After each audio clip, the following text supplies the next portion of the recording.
restrictions on how far into a pregnancy a woman can obtain an abortion. Do you support any legal limits on how late a woman should be able to terminate a pregnancy? I support Roe v. Wade, which had 3 trimesters.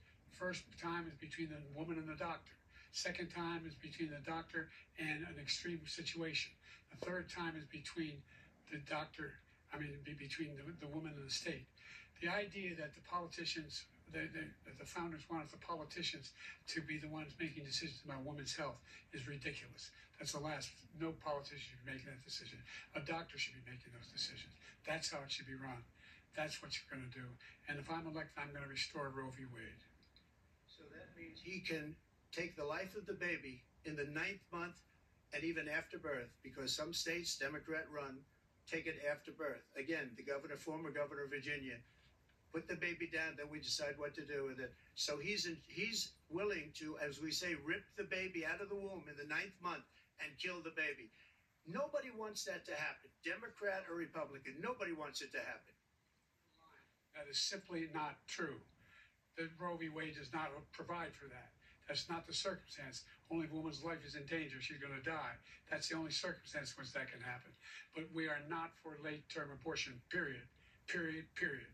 Under Roe v. Wade, you have late-term abortion. You can do whatever you want, depending on the state. You can do whatever you want.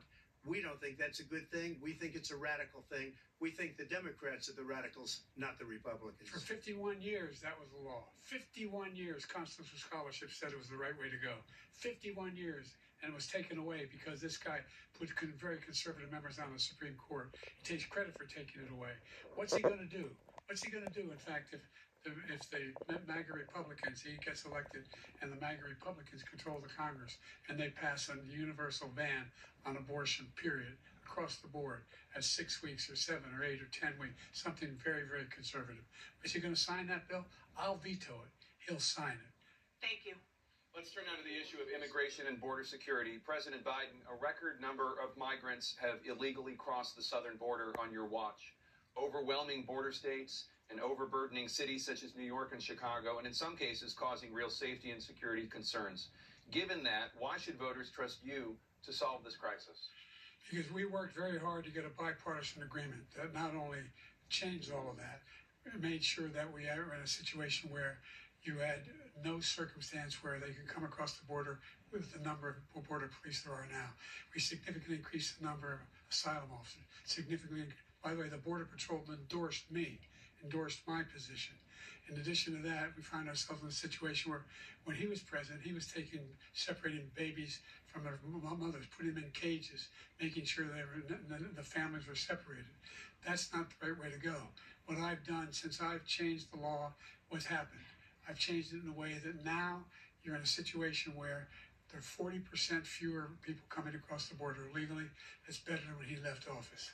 And I'm going to continue to move until we get the total ban on the total initiative relative to what we can do with more Border Patrol and more asylum officers. President Trump? I really don't know what he said at the end of that sentence. I don't think he knows what he said either. Look, we had the safest border in the history of our country. The border, all he had to do was leave it. All he had to do was leave it.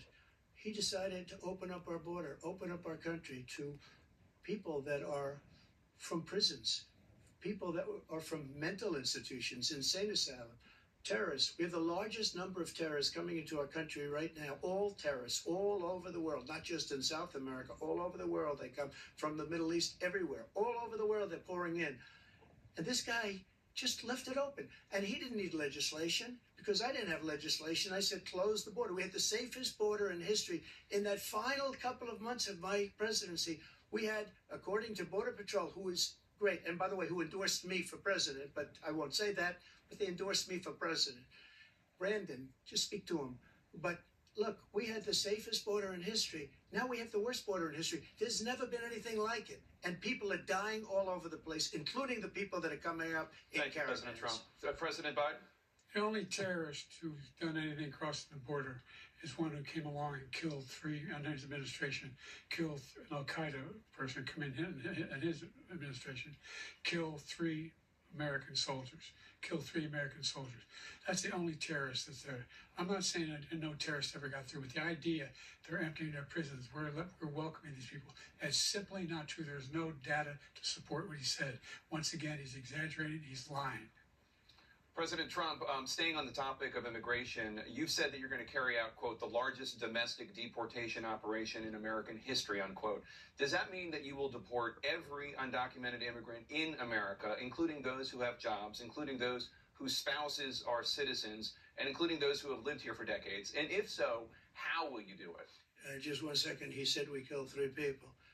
The people we killed are al-Baghdadi and Soleimani, the 2 greatest terrorists, biggest terrorists anywhere in the world. And it had a huge impact on everything, not just border, on everything. He's the one that killed people with the bad water, including hundreds of thousands of people dying and also killing our citizens when they come in. We are living right now in a rat's nest. They're killing our people in New York, in California, in every state in the union, because we don't have borders anymore. Every state is now a border. And because of his ridiculous, insane, and very stupid policies, people are coming in and they're killing our citizens at a level that we've never seen. We call it migrant crime. I call it Biden migrant crime. They're killing our citizens at a level that we've never seen before. And you're reading it like these 3 incredible young girls over the last few days. One of them, I just spoke to the mother, and they just had the funeral for this girl, 12 years old. This is horrible what's taken place. What's taken place in our country, we're literally an uncivilized country now. He doesn't want it to be. He just doesn't know. He opened the borders. Nobody's ever seen anything like. And we have to get a lot of these people out, and we have to get them out fast because they're going to destroy our country. Just take a look at where they're living. They're living in luxury hotels in New York City and other places. Our veterans are on the street. They're dying because he doesn't care about our veterans. He doesn't care. He doesn't like the military at all. And he doesn't care about our veterans. Nobody been worse. I had the highest approval rating for veterans taking care of the VA. He has the worst. He's gotten rid of all the things that I approved. Choice that I got through Congress, all of the different things I approved, they abandoned. We had by far the highest, and now it's down in less than half because he's done all these great things that we did.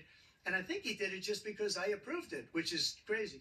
But he has killed so many people at our border by allowing all of these people to come in. And it's a very sad day in America. President Biden, you have the mic. Every single thing he said is a lie. Every single one. For example, veterans are a hell of a lot better off since I passed the PACT Act. 1 million of them now have insurance, and their families have it. Their families have it because what happened, whether it was Agent Orange or burn pits, they're all being covered now. And he opposed, his group opposed that. We're also in a situation where we have great respect for veterans. My son spent a year in Iraq, living right next to one of those burn pits, came back with stage 4 glioblastoma.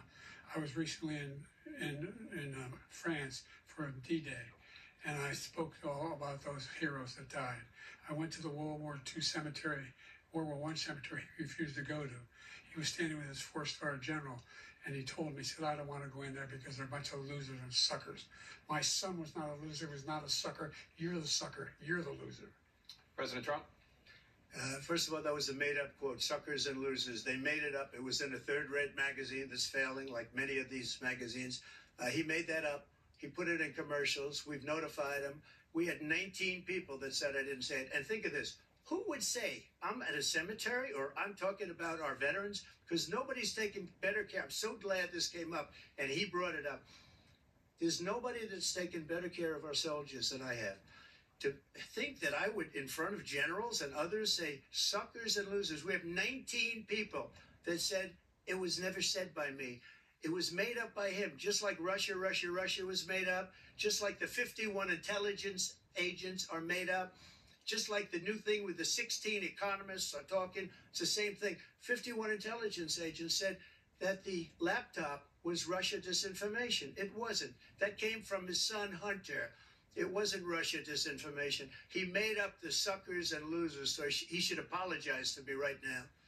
4-star general standing to your side who was on your staff who said you said it, period. That's number one.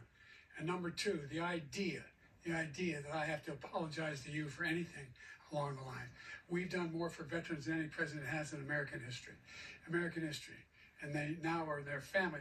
The only sacred obligation we have as a country is to care for our veterans when they come home and their families and equip them when they go to war. That's what we're doing. That's what the VA is doing now. They're doing more for veterans than ever before in our history. All right, thank you so much. Let's move to the topic of foreign policy. I want to begin with Russia's war against Ukraine, which is now in its third year.